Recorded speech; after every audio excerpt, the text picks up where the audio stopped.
We have survived our teens, enjoyed our 20s, faced the challenges of our 30s, and reluctantly or not, have moved into our 40s and perhaps beyond. Now that we are here facing the second half of our life, each of us has three possible choices to make with regards to our health. In a way, the choices have always been there, but as we reach midlife, the importance of those choices become extremely significant. Menopause is not a disease, but it occurs at a time in our life when we are confronted with physical realities that force us to make changes in the way we are going to live our remaining years. If we don't make those changes at midlife, the future can become very bleak. If we do, we provide ourselves with the best possible chance for optimal living. The choices that we face are quite simple. 1. We can ignore whatever's going on in our body and risk developing a degenerative disease that will negatively affect the way that we live our life. 2. We can choose to treat the symptoms that we are experiencing without looking for their source. That, however, is a little like turning off the smoke alarm and going back to sleep. 3. We can attack the underlying cause of our disease, treat it, then reach a place of optimal health and maintain that state of wellness. Getting to a state of wellness is a very individual thing. Mark Percival, founder of Health Coach Systems International, says, "It is generally not the disease, but the ignorance or the neglect of the remedy that undermines the quality of one's life. This is especially true in our middle years when the conditions and symptoms gradually manifest themselves in our lives, and we stoically ignore them until they seem normal to us." One of the reasons we do this is because most of us have entertained the false idea that to be healthy means that we have to give up what is fun. But it's really the opposite that is true. We can't get healthy by doing things that aren't fun. Good health is a combination of physical fitness, mental attitude, and spiritual well being. It does not require eating birdseed, running daily marathons, or retiring to a convent. Good health opens us up to the fullness of life and does not diminish life through obsessive worry. We needn't concern ourselves with the list of things we think we should do and then proceed to feel guilty about not doing them. Only those things we actually do will change our lives. A regimen as unique as you are. As we survey our unique body, personality, physical challenges, and environment, we have to look at what is strong and build on what we have going on for us. We all, as individuals, possess attributes that are working in our favor health wise, just as we also have specific challenges. We need to impact our well being by building on the things that we do well. For instance, some of us tolerate stress well. Some of us flourish while committed to a demanding physical exercise program. Some of us have tremendous endurance. Some of us really know how to celebrate life. Besides reflecting on our strengths, we also can explore our present habits and ponder the contributions they make on our lives. Consider, for example, the way we eat. Every meal that we eat either enhances or diminishes our health. Food is the most powerful drug we put in our body. According to a Surgeon General report, 68% of all deaths are nutrition related. We hear about drugs, we know about smoking, we've learned about alcohol, but many of us are killing ourselves with food. Knowing our strengths and weaknesses are invaluable, but whatever state of our health or the genetic pattern we've inherited, every single one of us is capable of improving our state of wellness, even if we have a disease. Although we may suffer from serious heart disease or even cancer, we can make our state of well being better through good nutrition, stress management, exercise, and ongoing mental and spiritual stimulation. The impact of such things can be made without cost, but the motivation has to come from within. We need to live by intention, not by accident. What are the things that help people to change? Our philosophy is people have within them the power to live better lives. There are many things that we have the ability to do to make our lives better and to improve our overall well being. Of course, different people have different levels of optimal health. I, Marianne, unfortunately learned this the hard way. I have had, at one time or another, everything imaginably wrong with me. The escalating deterioration of my health at midlife and my personal struggle have been a great motivation factor in what Dr. Mayo and I do. It is a reason we have expanded our resources to include natural medicine. A real midlife crisis. At 30, I had a bilateral mastectomy.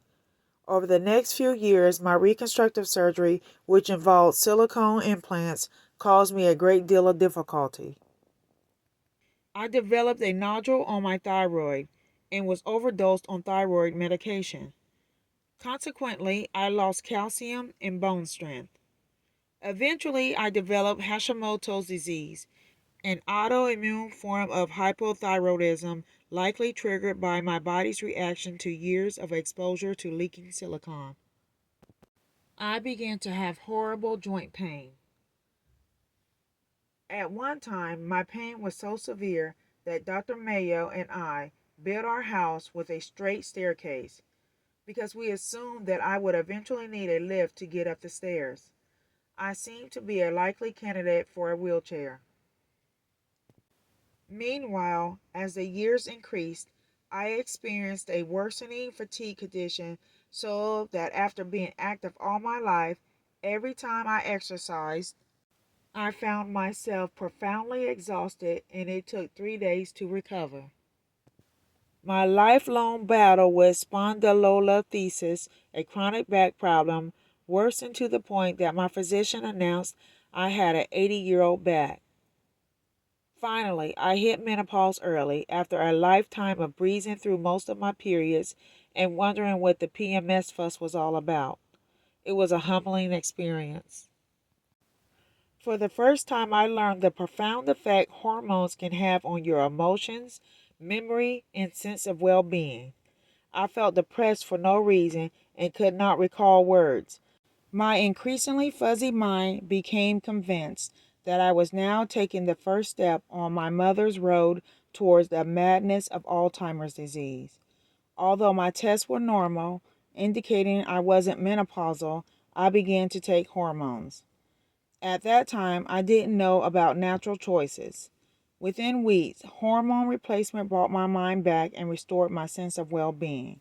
1 year later, tests indicated that I had officially dropped into the perimenopausal category.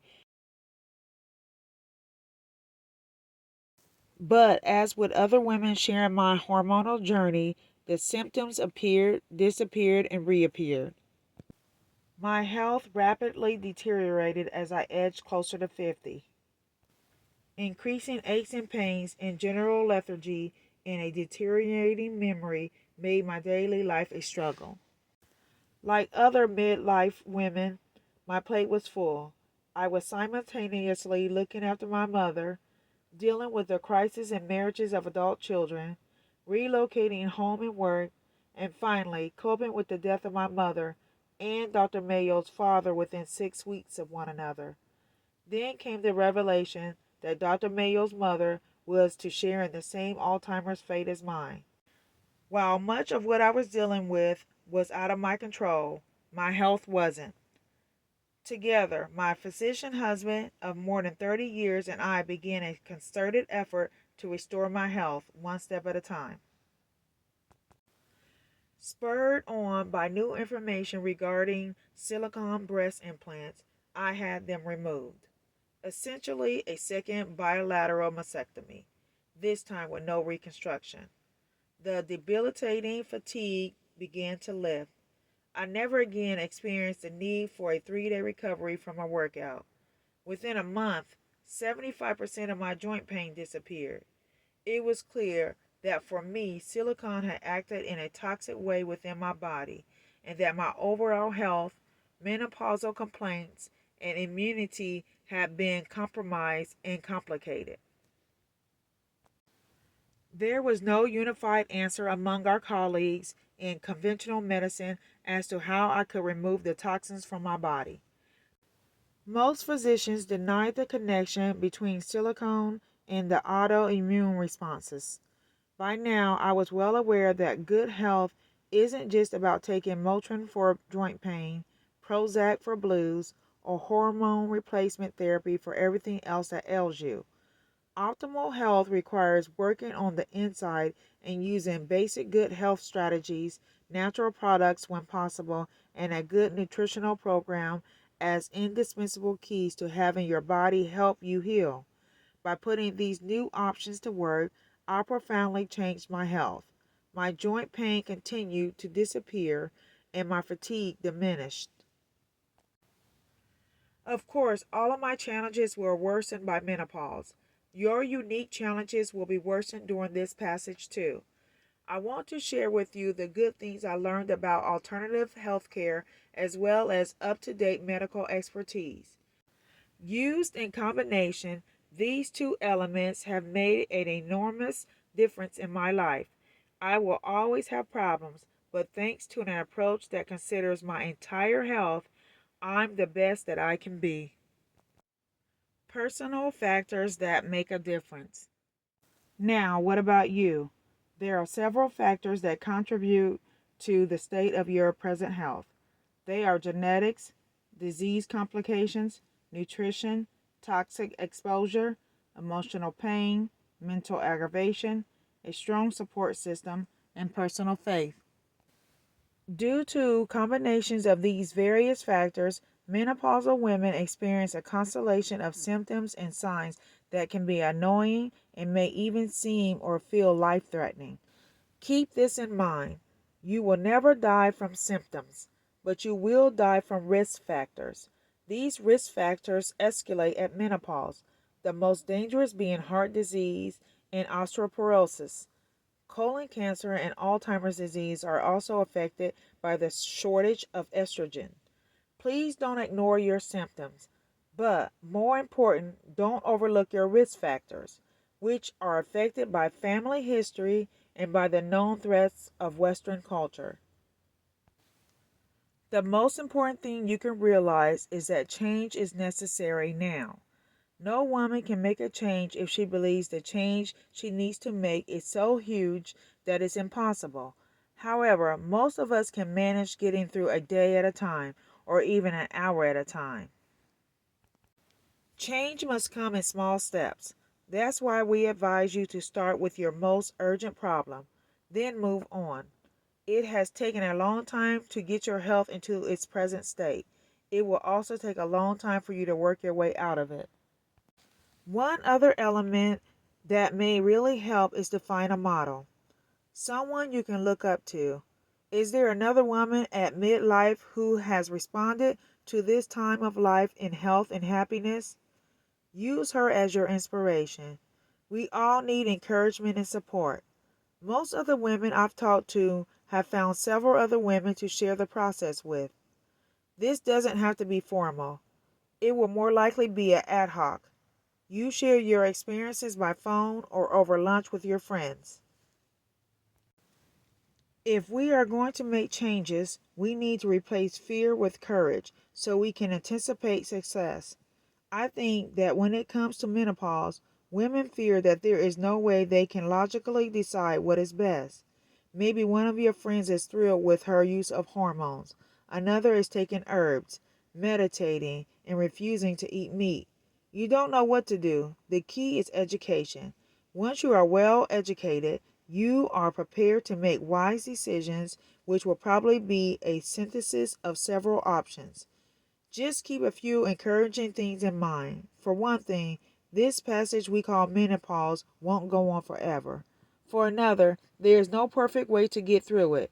We just have to do our best. We don't have to stay on a diet perfectly. We don't have to exercise perfectly. We simply have to institute certain changes and make them work within our lifestyle. We can take small steps. We can stay focused on living out our own uniqueness. If we are willing to make the changes, take the necessary steps, and explore new and different opportunities, this season of our life can lead us to a wonderful, healthy way of living, a lifestyle we have never experienced before. The Menopause Manager is divided into 5 sections. Part 1 includes the following 2 chapters, which provides examples of what you can do to manage your menopause with understanding, options, and wisdom. In Chapter 2, you'll learn about 6 other women and discover the process they went through. Then, in Chapter 2, you'll learn about yourself and about the opportunities for optimal health that are available to you. Part 3 describes and discusses symptoms of menopause and what you can do about them. Many of these symptoms are difficult and 2 can be dangerous. Part 3 explore 3 key aspects of wellness: the way we eat, the way we move, and the way we think. Part 4 examines both botanical and medical alternatives for optimal health during and after menopause.